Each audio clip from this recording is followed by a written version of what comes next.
Il y a quelques jours, 2 ou 3 jours, et c'était un moment merveilleux que nous avons passé en famille.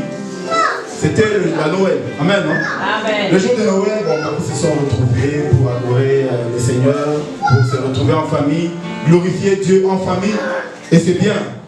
Mais bien aimé, vous savez qu'au monde aujourd'hui, on cherche toujours à compliquer des choses qui ne sont pas compliquées. On parle de Noël, d'autres ne veulent pas entendre parler de Noël, d'autres chrétiens ne veulent même pas qu'on parle, on dirait que c'était quelque chose de démoniaque. Mais bien aimé. Quand Jésus, on lui a dit, mais on voit des gens là-bas en train de baptiser, ils baptisent, qu'est-ce qu'on peut... Jésus a dit, mais s'ils ne sont pas contre nous, ils sont pour nous. Amen. S'ils parlent de Dieu, de Jésus, bien aimé, qu'ils soient païens, qu'ils soient chrétiens, nous ne pouvons que nous réjouir. Amen. Parce que c'est le nom de Jésus qui est élevé. Bien aimé. Alors c'est pourquoi aujourd'hui je voudrais vous parler un peu de la nouvelle naissance. Amen. Le thème c'est la nouvelle naissance qui impacte son entourage. La nouvelle naissance qui impacte son entourage. Bien aimé, et je veux me baser sur la naissance de Jésus. Parce que vous savez, qui connaît encore que signifie Noël? Parce qu'on parle souvent Noël, Noël. Mais Noël, que signifie Noël? Noël c'est un mot hébreu. Donc c'est la fusion de 2 mots. Noël, en réalité, en hébreu c'est Nolad Elohim. Et Nolad Elohim, ça signifie Dieu est né. Amen. Hein? Amen. C'est ça la signification de Noël. Quand les gens crient Noël, même s'ils ne savent pas, mais Noël, ils sont en train de dire quelque part que Dieu est né. Dieu est né. Mais bien aimé, si les gens disent que Dieu est né, où est pourquoi nous allons nous énerver?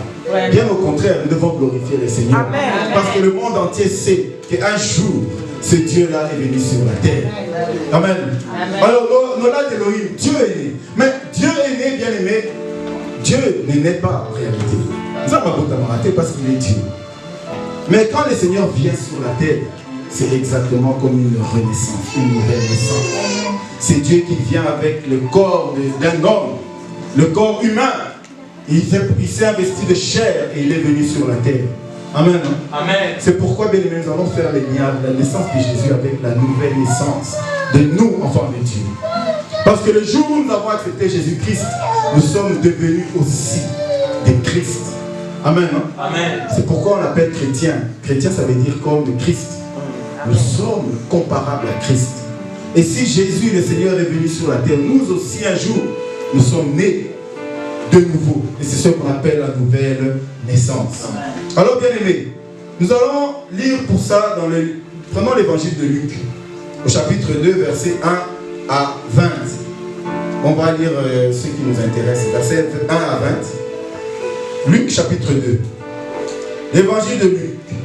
Qui a écrit l'évangile de Luc? qui a écrit l'évangile de Luc? Vous me regardez avec pitié. Amen. Hein? Mais c'est lui qui a écrit. Amen. Hein? L'évangile de Luc, mais c'est lui qui a écrit. C'est lui qui a écrit ça. C'est l'évangile de Luc. Alors lisons Luc chapitre 2. Écoutez un peu le récit de la naissance de Jésus. Et bien aimé, nous allons comprendre là où nous allons. Oui?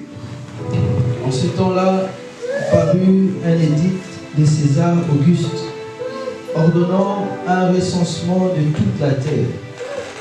Ce premier recensement eut lieu pendant que Quirinius était gouverneur de Syrie. Tous allaient se faire inscrire, chacun dans sa ville.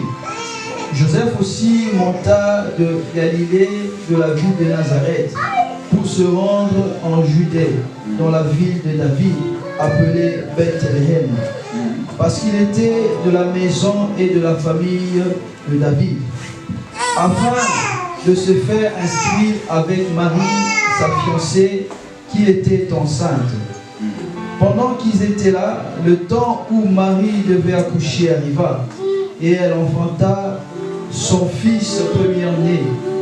Elle en maillota et le coucha dans une crèche, parce qu'il n'y avait pas de place pour eux dans l'hôtellerie. Il y avait dans cette même contrée des bergers qui passaient dans les champs les veilles de la nuit pour regarder leurs troupeaux. Et voici, un ange du Seigneur leur apparut, et la gloire du Seigneur resplendit autour d'eux. Ils furent saisis d'une grande frayeur. Mais l'ange leur dit, ne craignez point, car je vous annonce une bonne nouvelle, qui sera pour tous les peuples le sujet d'une grande joie. C'est qu'aujourd'hui, dans la ville de David, il vous est né un sauveur, qui est le Christ, le Seigneur. Amen. Au verset 11, donc la Bible dit, c'est l'ange qui parle. L'ange dit, c'est aujourd'hui, dans la ville de David, il vous est né un sauveur, qui est le Christ, le Seigneur. Bien, maintenant écoutons la suite. Oui. Et voici à quel signe vous le reconnaîtrez. Vous trouverez un enfant émailloté et couché dans une crèche. Et soudain, il se joignit à l'ange et une multitude de l'armée céleste louant Dieu et disant, gloire à Dieu dans les cieux très hauts et paix sur la terre parmi les hommes qu'il a créés. Lorsque les anges les eurent quittés pour retourner au ciel, les bergers se dirent les uns aux autres, allons jusqu'à Bethléem et voyons ce qui est né, ce qui est arrivé et ce que le Seigneur nous a fait connaître. Amen. Papa, on peut s'arrêter là. Maintenant, lisons verset 39. Je vais même chapitre verset 39. Oui. 39. Lorsqu'ils eurent accompli tout ce qu'il ordonnait la loi du Seigneur, oui, Joseph et Marie retournèrent en Galilée, à Nazareth, leur ville. Amen. Amen. Est-ce qu'on peut acclamer pour la gloire de Dieu? Amen. Wow, merci. Alors, bien aimé, ici on parle de la naissance de Jésus. Donc la Bible nous dit qu'en ce temps-là, les gens allaient se faire enregistrer parce qu'il y avait une ordonnance qui disait que tout le monde, la terre entière, devait s'enregistrer parce qu'on voulait faire le dénombrement. Ça veut dire compter combien de personnes il y avait sur la terre. Alors tout le monde était obligé d'aller dans la grande ville pour se faire enregistrer. Chacun dans sa ville. Et à ce moment-là, Joseph, avec sa fiancée, Marie, qui était enceinte de Jésus, ils allaient aussi dans leur ville pour se faire enregistrer. Et bien aimé, en arrivant là-bas, Marie devait accoucher. Mais comme tout le monde était monté dans cette ville, tout le monde était venu, puisque c'est... Comment ça s'appelle? Bordel. Hein? En néerlandais, vous savez, on allait à la ferme. On l'appelle la ferme en néerlandais. Bordel, voilà. Est-ce qu'une maman aujourd'hui peut aller accoucher là-bas et va accoucher son enfant? Non. Si le papa ose dire à maman, écoute, tu vas accoucher ici parce qu'il n'y a pas... mais non. Beaucoup soit la femme ne va pas sortir. Non, elle ne va pas accepter. Mais Marie, bien aimée, Marie est allée dans l'état. Elle n'a pas regardé tout ça. Et elle a accouché dans ce lieu-là. Et quand elle accouche, l'ange apparaît à des bergers qui passaient.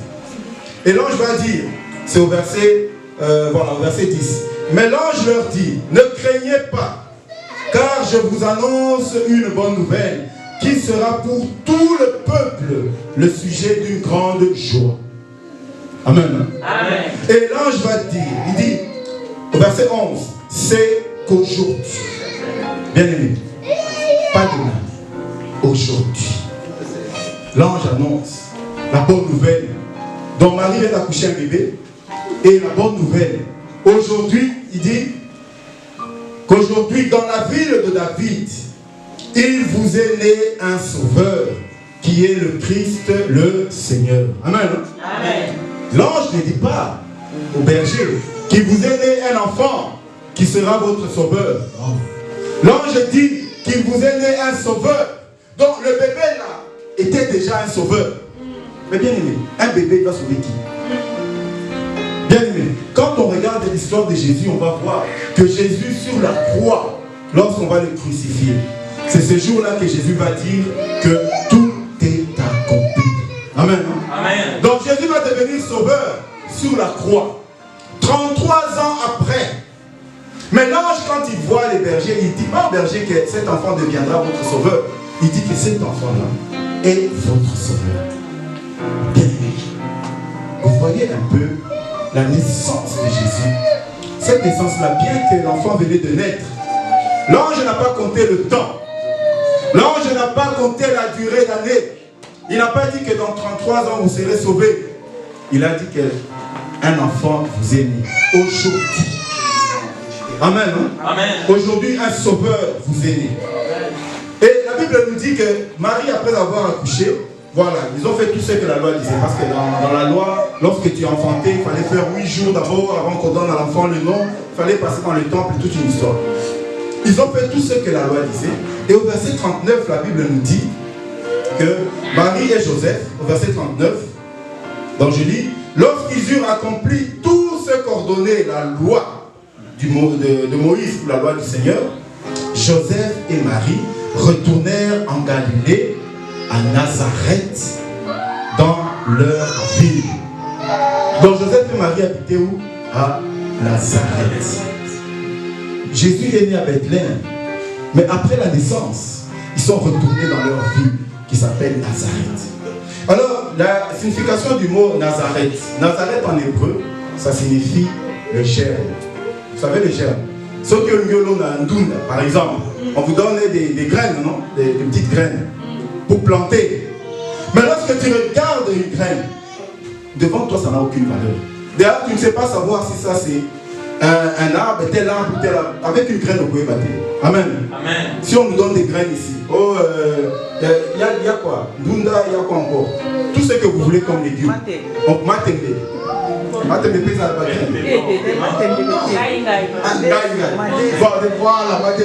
Bon, vous voyez maintenant tout ça. Si on vous donne ces graines, vous ne voyez que des graines, mais vous ne voyez pas la valeur de ces graines. Amen. Amen. Tant que vous n'avez pas planté la graine, vous ne saurez pas de quoi cette graine est capable. Amen. Amen. Tant que cette graine ne pousse pas, vous ne savez pas ce qu'elle peut donner. Amen. Alors, souvent, on néglige la graine, le germe. Et Nazareth, bien aimé, Nazareth, c'était une ville qui était négligée. Nazareth, c'était une petite ville, un petit coin. Une petite ville, là, personne ne faisait attention. Et d'ailleurs, il y a quelqu'un qui va dire, lisons bien aimé, à propos de Nazareth, lisons, c'est dans Jean, chapitre 1, verset 45. Vous allez entendre un serviteur, un homme qui s'appelait Nathanaël. Qu'est-ce qu'il va dire au sujet de Nazareth? Amen, non? N'oublions pas, bien aimé, que Jésus vient de naître. L'ange a dit que votre sauveur est né. Mais ce sauveur-là, avant dans la Nazareth, il habite là-bas. Bien aimé. Alors Nathanaël va dire, Jean chapitre 1, Nathanaël, disons, verset 45. À partir du verset 45. C'est Jean 1. Jean 1. La Bible dit, Philippe rencontra Nathanaël et lui dit, oui. Nous avons trouvé celui de qui Moïse a écrit dans la loi et oui. dont les prophètes ont parlé. Ah. Jésus de Nazareth, fils de Joseph. Nathanaël lui dit, oui. Peut-il venir de Nazareth quelque chose de bon? Ah, bien aimé, écoutez la réponse de Nathanaël. Bien aimé. Donc, Philippe, qui voit Nathanaël, il lui dit, nous avons trouvé celui que Moïse avait annoncé, bien aimé, parce qu'il y avait des prophéties. On avait annoncé qu'il y aurait un sauveur. Et ça avait été annoncé des milliers d'années avant, dans l'avance. Alors, Philippe va dire à Nathanaël, et écoutez la réponse de Nathanaël. Il dit, il est né où? À Nazareth. Est-ce que quelque chose de bon peut sortir de Nazareth? Amen. Amen. Ah, bien aimé, aujourd'hui, ton Nazareth là, bien aimé, parce que les gens te voient et disent, quelque chose de bon peut sortir de cette famille là. La famille, voilà, on peut voir quelque chose de bon. Quelqu'un de bien peut sortir de cette famille. Ah, bien aimé, aujourd'hui, toi tu es Nazareth. On t'a toujours traité de Nazareth. Alors tu vas voir de quoi Nazareth est capable. Amen. Hein? Oui, papa, continuons. Oui, 45. Hein? 46 maintenant, oui.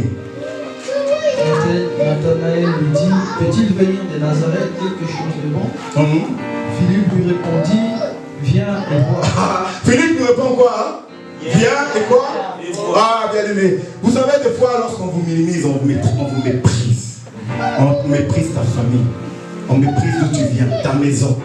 Oh, toi, de ta famille là, qu'est-ce qu'il y a? Tu sais, chez nous, il y a plein de ministres. Mais de ta famille pauvre là, qu'est-ce qui peut sortir de bon?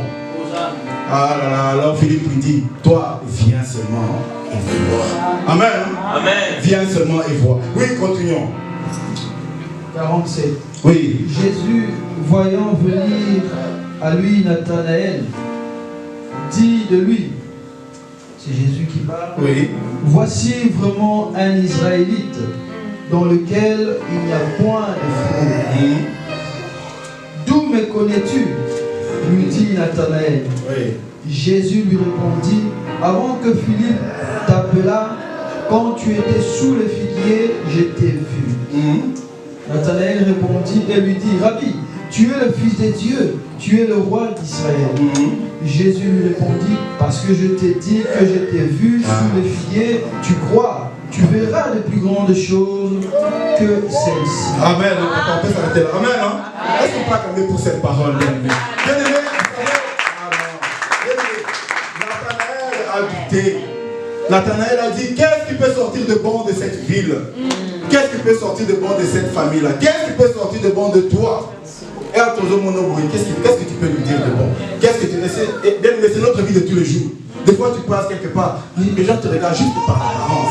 On dit, qu'est-ce que toi, tu peux nous apprendre de bon? Qu'est-ce que toi, tu peux me donner, moi, de bon? Qu'est-ce que tu peux me dire de bon? C'est ce que les gens nous disent souvent. Nathanaël avait fait la plus grosse erreur. Il a dit qu'elle peut sortir de Nazareth, que de bon peut sortir de cette ville. Alors, il va quand même avec Philippe, et quand ils arrivent, Jésus le voit de loin. Jésus dit aux autres qui étaient là, il dit, voilà un Israélite. En lui, dans cet homme-là, il n'y a pas de fraude. Nathanaël qui dit, comment tu me connais? Amen. Oui, Jésus lui dit, avant que Philippe vienne te parler, je t'ai vu sous l'arbre. Amen. Amen. Nathanaël dit, quand est-ce qu'il m'a vu sous l'arbre? Parce que ce n'était pas à quelques mètres. Alors il se demande quand est-ce que Jésus l'a vu sous l'arbre? Parce qu'ils étaient loin. Amen. Amen. Mais Jésus lui dit, avant que Philippe t'appela, quand tu étais sous le figuier, je t'ai vu. Bien aimé. Alors Nathanaël dit, vous savez, automatiquement Nathanaël comprend que, oh, nous toi, c'est différent. Alors Nathanaël va dire, Rabbi, tu es le Fils de Dieu. Tu es le roi d'Israël. Vous voyez Nathanaël, tout à l'heure il avait douté. Et maintenant, il dit que tu es le Fils de Dieu, tu es le roi d'Israël. Alors Jésus va lui dire, Jésus lui répondit, parce que je t'ai dit que je t'ai vu sous le figuier, alors tu crois. Il dit, tu verras de plus grandes choses que celles-ci. Amen. Amen. Tu verras de plus grandes choses que ce que tu viens de voir. Bien aimé, vous savez, hein, quand nous sommes là, nous sommes nés de nouveau. Nous avons cru en Jésus-Christ. Avant de naître de nouveau, on était dans le monde. Le monde pouvait se moquer de nous, là-bas il n'y a rien. Dans cette famille-là, il n'y a rien. Effectivement, il n'y avait rien. Mais aujourd'hui, comme l'ange a annoncé, aujourd'hui, tu es né de nouveau. Aujourd'hui, tu es enfant de Dieu. Aujourd'hui, tu es devenu fils de Dieu. Ah, la situation n'est plus la même. Amen. Aujourd'hui, tu es fils de Dieu. Ta situation n'est plus la même. Tu n'es plus la même personne. Tu n'es plus le Nazareth d'avant. Le Nazareth là qu'on disait, ça c'était avant. Mais le Seigneur a dit, aujourd'hui, tu es né. Aujourd'hui, un disciple est né. Bien aimé, les choses changent. Amen. Les choses changent. C'est pourquoi les gens là qui croyaient que tu étais toujours à cet endroit-là, quand ils t'approchent maintenant, ils disent que non, on le connaît, il n'y a rien là-bas. Mais quand ils vont t'approcher, ils entendent les paroles qui sortent de toi. Amen. Amen. Ils entendent la prière qui sort de toi. Ils entendent les prophéties qui sortent de toi. Ils se disent, où ma camp va changer. Amen. Amen. Ce n'est plus la même personne. Ce n'est plus le même individu. Pourquoi? Parce qu'il y a eu une nouvelle naissance. Amen. Amen. Il y a eu une nouvelle naissance. Et lorsque la nouvelle naissance vient, le Seigneur, il te choisit dès le premier jour. Bien aimé, il faut bien comprendre. Nous avons basé la réalité que non, tu finis ta vie d'abord et à la fin de ta vie, tu accomplis la mission et là Dieu dit, je t'avais choisi. Non. Le premier jour où tu t'es fait baptiser, ce jour-là, Dieu dit, aujourd'hui est né un nouvel enfant. Amen. Amen. Ce jour-là, le même jour, le Seigneur dit, aujourd'hui, il y a un disciple qui est né. Un homme puissant, une femme puissante. Et les gens le verront chaque jour lorsqu'ils t'approchent. Ils voyaient que tu n'étais pas capable. Ils sauront que tu es maintenant capable. Amen. Parce que tu as un Dieu en toi. Amen. Tu dois impacter ton environnement, bien-aimé. On doit changer notre environnement. Tu ne peux pas être enfant de Dieu et ton environnement reste intact. Lorsqu'on devient enfant de Dieu, son environnement devient pur. Amen. Amen. Amen. Lorsque tu as un père qui devient enfant de Dieu, une mère qui devient fille de Dieu, ses enfants commencent à croire en Dieu. Amen. Amen. Ils commencent à prier. Ils commencent à avoir la foi. Ils commencent à avoir la puissance. Pourquoi? Parce que les parents ne sont plus Nazareth. Ces parents-là ont changé. Leur environnement a changé. Lorsque tu deviens enfant de Dieu, là où tu marches, les enfants, même vos amis, ils doivent voir la différence. Amen. Ils doivent sentir que, oui, on parle avec lui, mais il y a quelque chose. Ah, il y a quelque chose. Ils ne sauront pas dire c'est quoi. Mais ils voient qu'il y a quelque chose qui diffère. Pourquoi? Parce que ta présence doit impacter l'environnement. Amen. Amen. C'est pourquoi, bien aimé, Nazareth n'était plus la même chose. Jusqu'aujourd'hui, 2000 ans après, plus de 2000 ans, Nazareth aujourd'hui, ce n'est plus le Nazareth de l'époque. Aujourd'hui, tout le monde veut aller à Nazareth. Tout le monde veut aller à Bethléem. Tout le monde veut aller là-bas parce qu'il y a eu une naissance. Amen. Alors l'ange, le jour où tu as cru en Jésus, l'ange te dit ce jour-là, aujourd'hui même, le salut est rentré dans ta maison. Aujourd'hui, ta vie a changé. Amen. Amen. C'est pourquoi, bien aimé, nous devons comprendre que si nous sommes devenus enfants de Dieu, bien aimé, ce n'est pas seulement parce qu'on vient à l'église. Non. Si on est devenu enfant de Dieu, c'est parce que le Seigneur a changé quelque chose en nous. Amen. Dès le premier jour, le jour où tu te fais baptiser. Amen. Amen. Qui s'est déjà fait baptiser ici? Tout le monde, hein? Presque tout le monde. Amen. Ceux qui n'ont pas encore fait baptiser, que le Seigneur vous donne la force de faire baptiser un jour. Amen. Parce que ce jour-là, lorsque tu rentres dans l'eau et que tu sors, quand tu sors de l'eau, tu n'es plus Nazareth de l'époque. Ce jour-là, quand tu sors de l'eau, tu deviens une nouvelle créature. Amen. La Bible nous dit que lorsque Jésus est né, l'ange était seul d'abord. Il annonçait la nouvelle au berger. Mais pendant qu'il annonçait, la Bible nous dit qu'il y a encore d'autres anges qui sont venus avec lui. Ils étaient devenus tellement nombreux et ils glorifiaient le Seigneur. Pourquoi? Parce qu'il y avait une naissance. Amen. Le jour où tu es né de nouveau, bien-aimé, ce jour-là, les anges ont chanté pour la gloire de Dieu. Amen. Parce qu'ils savent qu'il y a une puissance de Dieu qui vient de rentrer dans le monde. Et cette puissance va terrasser le monde entier. Amen. Amen. Ça va changer, impacter ton environnement. Les chrétiens d'aujourd'hui, bien-aimés, nous devenons des chrétiens fades. Pourquoi? Parce qu'on ne nous parle pas de ces choses. On te dit tu es chrétien, si tu veux impacter le monde et tu vas être riche. Mais vous allez voir. Vous allez voir un peu c'est quoi impacter le monde. Amen. Amen. Quand tu deviens nouveau, converti, une nouvelle naissance, qu'est-ce que tu peux faire dans le monde? Et vous allez entendre les témoignages d'un homme. Et j'aime beaucoup cet homme. Parce que ce qu'il a dit, c'était tellement profond. En peu de mots, il a tout dit. Il s'appelle Siméon. Et toujours dans Luc chapitre 2, Luc chapitre 2 à partir du verset 25 à 34. Vous savez, quand Jésus est né, ils sont allés au temple pour faire tout ce qu'il fallait. Amen. Hein? Avec Joseph et Marie, quel temple? Arrivé au temple là-bas, il y a un homme le Saint-Esprit lui était apparu il y a longtemps. Le Saint-Esprit lui a dit, toi, tu ne mourras pas tant que tu n'auras pas vu le Fils de Dieu. Et ce jour-là, Simeon était déjà vieux. Il était dans le temple. Et du coup, il voit Marie et Joseph qui rentrent aussi dans le temple avec Jésus. Ah là là, bien aimé. Vous savez la prophétie de Dieu, quand le Seigneur te donne une prophétie, tant que cela ne s'accomplit pas, bien aimé, tu ne quitteras pas la terre, ça doit s'accomplir. Amen. Amen. Ça doit s'accomplir tant que nous en ce qui nous en ici c'est vraiment Dieu. Tu ne partiras pas tant que tu n'auras pas fait. Amen. Alors, total, c'est Luc chapitre 2, à partir du verset 25 jusqu'au verset 34. Écoutons ces récits. Luc, il est dit, et voici, il y avait à Jérusalem un homme appelé Simeon. Oui. Cet homme était juste et pieux. Il attendait la consolation d'Israël et l'Esprit Saint était sur lui.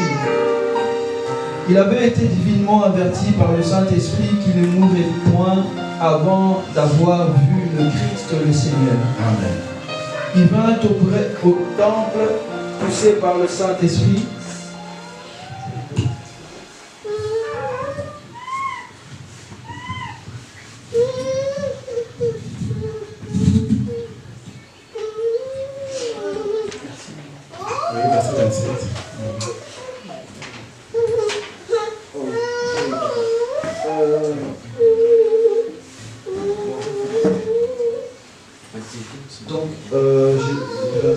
Il avait été divinement averti par le Saint-Esprit qu'il ne mourrait point avant d'avoir vu le Christ le Seigneur.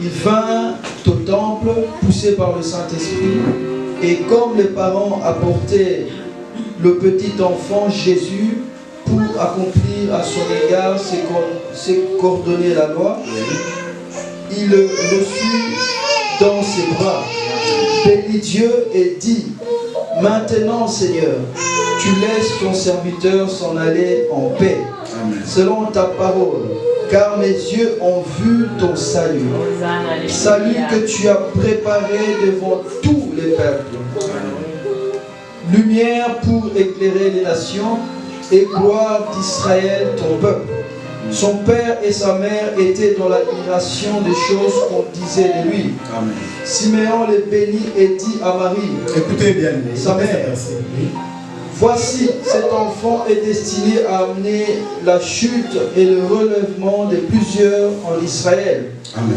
Et à devenir un signe qui provoquera la contradiction. Amen. On peut s'arrêter là. Amen, non? Amen. Bien aimé, ici Simeon, qui avait reçu la prophétie, qui va voir Jésus avant de mourir. Et lorsqu'il a vu Jésus bien aimé, Simeon maintenant va parler à Marie et Joseph. Il va leur dire, au verset 34, Simeon les bénit et dit à Marie, sa mère, voici, cet enfant est destiné à. Bien aimé, ce que Simeon est en train de dire, c'est la chose qui t'est destinée à toi. Celui qui est venu dans la nouvelle naissance. Amen. Amen. Toi qui es né de nouveau. Voilà 3 choses qui te sont destinées. 3 choses. Il va dire, il est destiné à amener la chute. Première chose, à amener la chute. Deuxième chose, à amener le relèvement de plusieurs en Israël.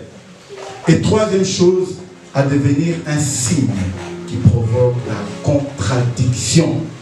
Amen. Hein? Amen. Bien aimé, les 3 choses qui font que lorsque tu es né de nouveau, ces choses vont t'accompagner. Amen. Hein? Amen. Lorsque le jour où tu as accepté Jésus comme Seigneur et Sauveur, dans le ciel, le Seigneur a dit pour toi, il a dit voilà les choses qui sont destinées à toi. Parce que nous sommes des Christ, bien aimé. Nous sommes des saints. La Bible nous dit comme il est, c'est comme nous sommes. Comme Jésus est, c'est comme nous sommes. Amen. Hein? Est-ce que quelqu'un croit à cette parole? Qu'il est comme Christ. Est-ce que tu crois à cette parole? Si tu crois, lève un peu la main. Vous dites que je crois que comme lui et moi aussi, je suis Christ.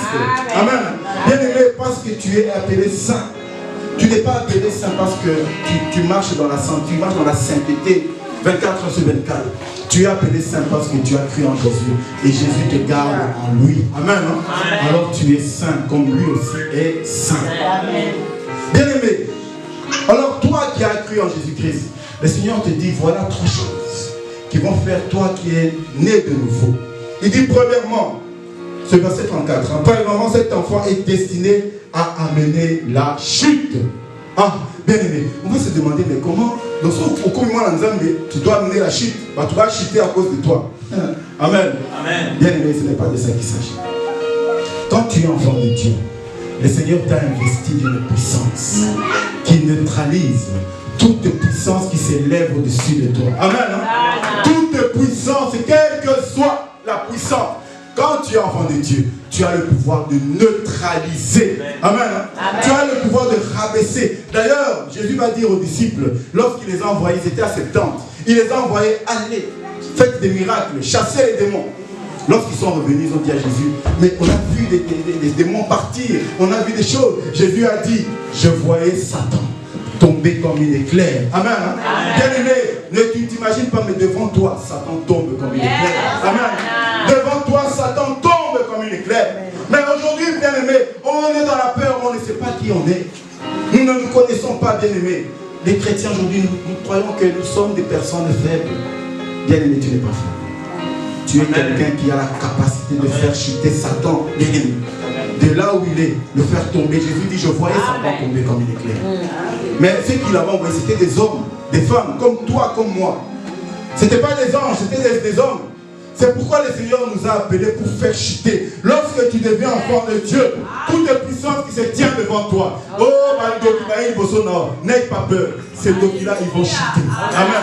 Oh, ils sont des sorciers. Oh, ils vont chuter. Amen. Pourquoi? Parce que le Seigneur dit, ce qui est destiné à toi, enfant de Dieu, toi qui es né de nouveau, c'est de faire chuter. Si on arrive à comprendre qui nous sommes, on va arrêter d'avoir peur. Aujourd'hui, il y a des chrétiens. Il suffit qu'on dise que dans ce quartier-là, il y a un sorcier dans ce quartier. Et s'il veut passer par cette avenue. Donc, tout ça. Tu as peur de quoi? Tu as reçu la puissance qui fait tomber, qui fait chuter les sorciers. Tu as reçu la puissance. Arrêtons d'avoir peur. Les chrétiens, il faut humilier. Nous devons savoir qui nous sommes. Quel que soit, bien-aimé, tu es là, même si c'est un patron au travail qui te dit qu'aujourd'hui, toi et moi, ça va finir. Bien-aimé, lui et toi, tu as reçu le pouvoir de faire chuter. Si tu es véritablement enfant de Dieu, tu lèves les mains vers le ciel, tu te mets à genoux, il va échouer. Amen. Il va échouer. Pourquoi? Parce que le Seigneur a dit, tu es destiné à faire chuter les choses. Faire chuter les gens, tous ceux qui se lèvent contre la parole de Dieu, contre la volonté de Dieu. Le Seigneur t'a donné le pouvoir de faire chuter. Alors vous imaginez que Jésus qui était né ce jour-là, lorsqu'il est né, l'ange va dire, aujourd'hui, ils sont dans la joie. Pourquoi? Parce que celui-là était déjà destiné. Quelqu'un qu'on écrasait, on avait l'habitude d'écraser. Mais alors que cette personne devient enfant de Dieu, oh là, ça change. Maintenant, c'est lui qui écrase. Il écrase pas par la force, mais par la puissance qu'il a reçue. Amen. Il commence à écraser. Et les autres commencent à s'enfuir. Parce que ce qui est en toi est plus fort que ce qu'ils sont. Amen. Ce qui agit en toi est plus puissant que ce qu'ils ressentent. C'est pourquoi le Seigneur dit, cet enfant est prédestiné. Mon frère, ma soeur, quand je parle de cet enfant, mets ton nom à la place de cet enfant. Mets ton nom à la place de cet enfant. Tu dis, moi tel, je suis prédestiné à faire chuter. Amen. Hein? Amen. La première chose, est-ce qu'on peut acclamer pour la gloire? La première chose, faire chuter. Tu es amené à faire chuter, pardon. Et deuxièmement, cet enfant est destiné à relever plusieurs en Israël. Parler de Jésus. Lorsque tu deviens enfant de Dieu, la deuxième chose que le Seigneur te donne comme pouvoir, c'est de relever les autres. C'est pourquoi je vous ai dit tout à l'heure, lorsqu'un père, une mère devient chrétien, même si ses enfants, ils étaient en l'air, mais quand les parents commencent à servir Dieu, oh là là, les enfants commencent à se relever. Amen. Hein? Ils commencent à prendre confiance en eux. Ils commencent à prendre la puissance, le courage, la force. Tout ça, c'est l'Esprit de Dieu qui agit. Amen. Il y a un monde a bien aimé. Quand tu es enfant de Dieu, ne crains pas. Ne crains pas. Prie seulement pour tes enfants. Qu'ils soient couverts par l'Esprit de Dieu. Et tu verras comment tu vas les élever. Ton environnement doit changer. Vous allez voir, bien aimé, très souvent, lorsqu'on a des parents qui sont... Je donne un exemple. un père ou une mère, ou bien des parents qui sont par exemple dans la musique mondaine, vous allez voir que tous leurs enfants, ils rentrent dans ces styles-là de musique mondaine. Ils peuvent s'habiller comme ils veulent, ils vont faire comme ils veulent, ils vont mettre des tatouages comme ils veulent. Pourquoi? Parce qu'ils ont reçu de leurs parents. Mais une fois que les parents changent, bien aimé, ces enfants-là commencent à se relever petit à petit. Amen. Ils commencent à se relever. C'est pourquoi, bien aimé, lorsque tu deviens enfant de Dieu, autour de toi, qu'est-ce qu'on va remarquer? Que les gens commencent à s'élever. Tu vois les gens qui changent. Oh, oui, pas. Oh, il a évolué. Oh, oui. Oh, il a acheté une maison. Oh, il a avancé. Il a fait ceci. Il a voyagé. Oh, pour t'avoir voyagé, comme voyagé. Celui qui le fait. Bien aimé, pourquoi? Parce que autour de toi, le Seigneur a dit que je t'ai donné le pouvoir de relever. Bien aimé, on ne peut pas être dans une église où on voit tous les jours, tous les membres de l'église, celui-là échoue, l'autre échoue, l'autre échoue. Donc, tout le monde ne fait qu'échouer. Ah, il y a un problème. Amen. Ah, il y a un problème. Parce que lorsqu'on est avec le Saint-Esprit, le Seigneur dit qu'il nous a donné, ce pouvoir-là de relever les autres. Les gens qui étaient timides, qui n'arrivaient jamais à parler, mais lorsqu'ils rencontrent Jésus, ils deviennent des gens qui, la timidité c'est fou. Ce sont des gens courageux. Des gens qui se laissaient toujours entraîner par les autres, au Mamemebo, tout ça. Mais le jour où ils rencontrent Jésus, le jour où la nouvelle naissance vient, cette personne change. Cette personne change. Il y a une évolution. Il est relevé spirituellement. Pourquoi? Parce que le Seigneur a dit, celui-là, il est prédestiné à relever. Il doit relever les autres, bien-aimés. C'est pourquoi les chrétiens, bien-aimés, si vous voyez un chrétien aujourd'hui, même si ça paraît beau, et ça je voit souvent dans les réseaux sociaux, des gens qui passent, parce qu'il est chrétien, ils passent pour critiquer seulement les églises. Oh, telle église, regarde tout ça. Voilà, pas. Oh, regarde tel pasteur, regarde telle église, regarde. Donc, ton travail, c'est de critiquer toutes les églises du monde. Est-ce que tu aides à relever ou bien tu es en train de détruire? Lorsque vous voyez ces choses, ce ne sont pas des vrais serviteurs. Alors ne vous fiez pas bien aux apparences. Ça paraît beau lorsqu'on voit. On dit, ah oui, oui. Mais il est en train de détruire l'œuvre de Dieu. Au lieu de relever les gens, pousser les gens à monter vers le Seigneur, tu es en train de pousser les gens à abandonner la foi. Ce n'est pas un enfant de Dieu. Un enfant de Dieu, tu dois apprendre à relever les autres. Amen. Aider ceux qui sont autour de toi. Le jour où tu deviens enfant de Dieu, autour de toi, ton environnement doit changer. On doit voir que les gens évoluent, que les gens avancent, qu'il y a la grâce dans la vie des gens. Pourquoi? Parce que le Seigneur t'a appelé à relever les autres. C'est pourquoi Siméon va dire, il dit cet enfant est destiné au relèvement des ennemis. Nous sommes tous destinés au relèvement. Tous. Ne te trompe pas. Ne regarde pas ton âge. Ne regarde pas qui tu es. Ne regarde pas où tu habites. Mais en toi, le Seigneur a mis quelque chose, un pouvoir de relever les autres. Prends seulement le courage de travailler pour le Seigneur. Mais tu vas relever les autres, bien-aimés. Tu vas relever ceux. Parce qu'autour de toi, il y a des gens qui pleurent. Il y a des gens qui pleurent tous les jours. Mais si tu arrives à les relever, gloire à Dieu. Amen. Hein? Amen. Que le Seigneur soit béni. Alors, bien-aimés, le troisième, et ça, c'est l'un des plus importants.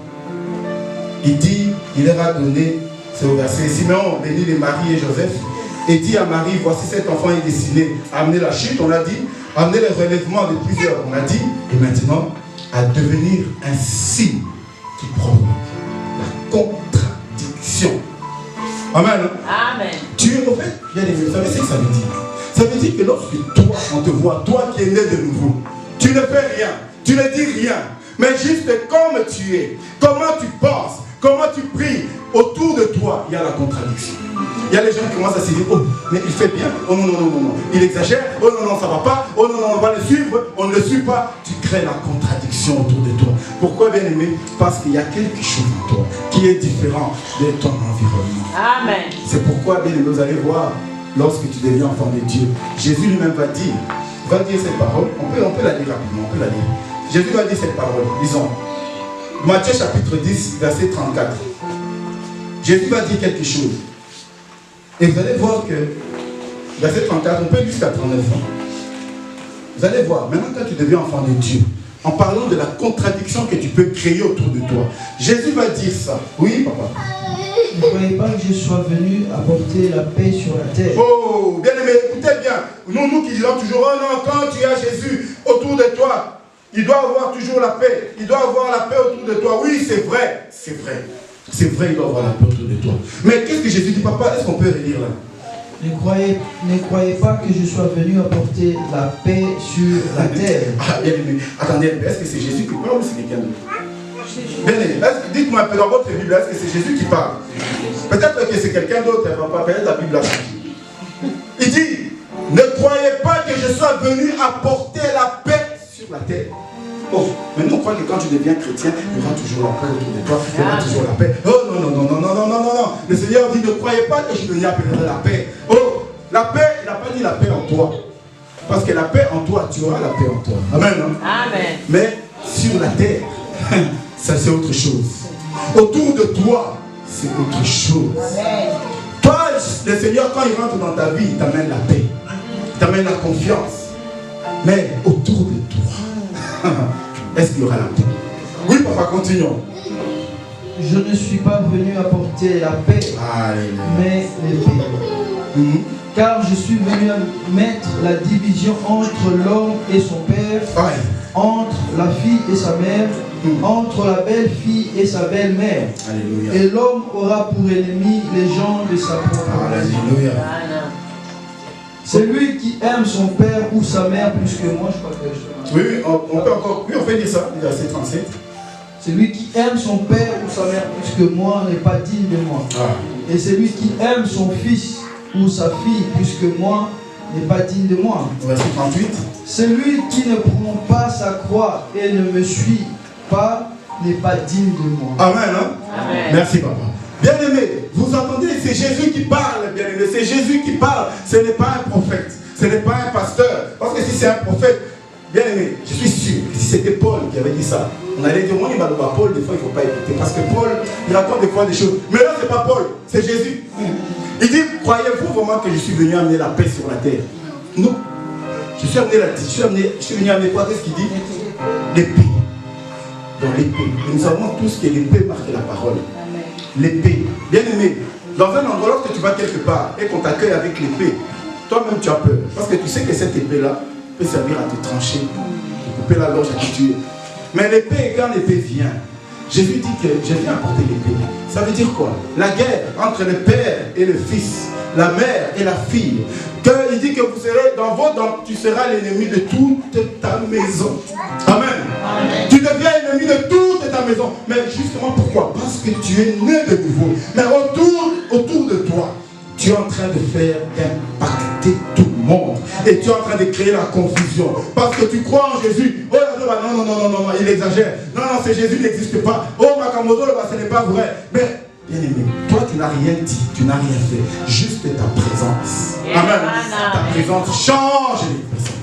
Autour de toi, les gens commencent à se battre. Les pères commencent à rejeter les enfants. Pourquoi tu as cru en Jésus? Vous avez vu aussi, c'est peut-être pas beaucoup. Allez dans les pays musulmans, vous allez voir.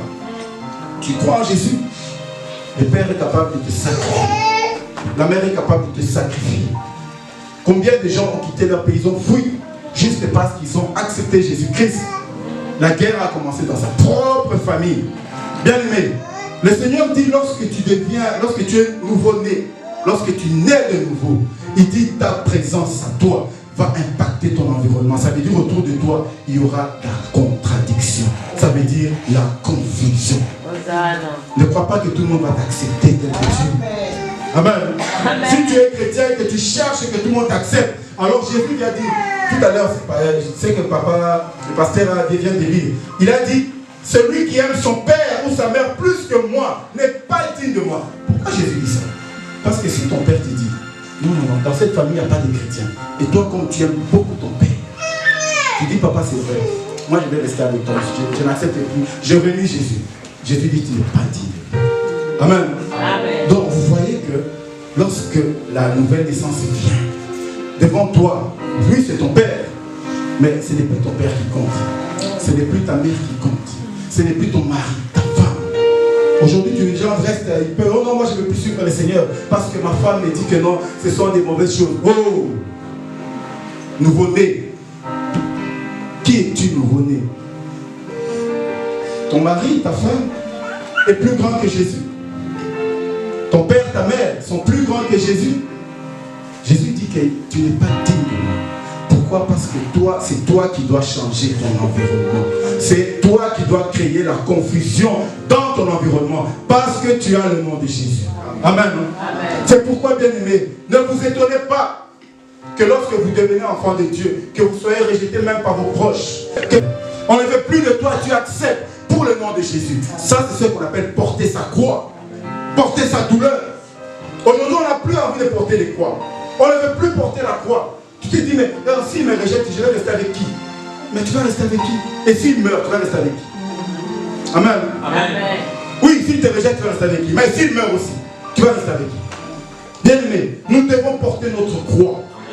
Accepte Jésus, quelles que soient les circonstances. Qu'on te repousse ou pas, qu'on te rejette ou pas, tu es appelé à ça. Autour de toi, il y aura toujours cet impact. Et il y aura des gens qui vont te suivre parce qu'ils veulent la parole. Et il y a des gens qui vont te rejeter parce qu'ils ne veulent pas de la parole. Amen. Mais toi, tu dois porter ta croix. Amen. Et accepter pour la parole de Dieu. Amen. Hein? Amen. Voilà, que le Seigneur vous bénisse. Amen.